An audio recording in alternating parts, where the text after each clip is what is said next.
What's happening, folks? It's Jamie. Just going to rock a couple of little things that are on the top of my mind at the moment, hopefully help a couple of you guys out. So there's a word that I've picked up recently. It's something that I've known about for a very long time, and it's something that if you're a marketer of any kind, so you're a coach, course creator, consultant, affiliate marketer, anything like that, it's going to be very, very prevalent to you in order to understand this particular word. Now, the word is habituation. And to give you guys an example, imagine for a moment that you listen to a song for the first time and you think, boom, this is on fire, I love this thing. And so, like many of us, what you'll do is you'll listen to that song over and over and over and over and over and over and over again until such time as you've heard it so much that it no longer has its efficacy and you don't enjoy it to the same degree that you used to. And that is habituation. It is the continued exposure to the same thing over and over and over again.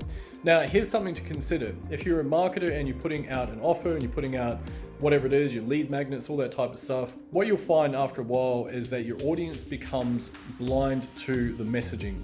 Okay, so perhaps they have seen it over and over again. They've seen different iterations, so they feel like this is just another variant of exactly what they've already got as part of their solution.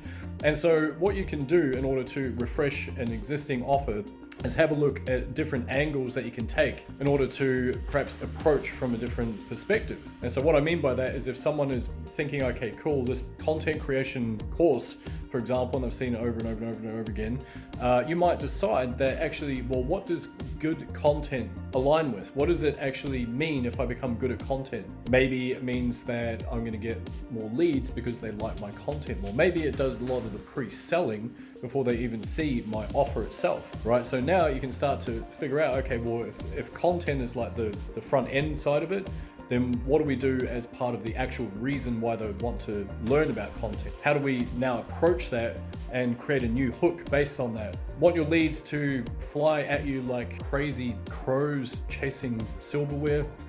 Then maybe you should check out this amazing content creation. Because did you know that if you've got really good content, it's going to take a whole weight off the rest of your sales process, because it's going to do a lot of the heavy lifting. It's going to help you pre-sell, and that is why you need the content creation course, right? For example. Now, another thing on that one would be, let's say that you are looking at selling an entire program. This is where it gets a little bit easier because you're not looking at one singular entity, right? You're looking at a whole group of skills that are wrapped up into this one program, and you think, okay, well, it has a sales module and it has a mindset module and it has a funnel building module, maybe it has a traffic module or multiple of it, and you think, okay, well, what can I take from that? And so you can start to look at these different angles. You can start to think, okay, well, it's got a sales module as part of that, so you learn how to sell some stuff, hopefully they do. Then as part of that, you can start to take that and go, okay, well, what about becoming so good at selling that you're able to convey your message in a persuasive way to your audience to help them align with exactly what you've got. Maybe you can take the burden of process away by saying, hey, by the way, if you become really good at content and you double up with a really fluid and very relaxed sales process, then that's how you're going to acquire more high-ticket clients easier. So that's why you need to check this thing out, right? So you can start to see that there's different angles that you can take with all this stuff there. So anyway, guys, real quick one today, just something that was on the top of my head. Thought you guys might get some value. Feel free to hit the button if this helped, and look forward to catching you guys in the next one.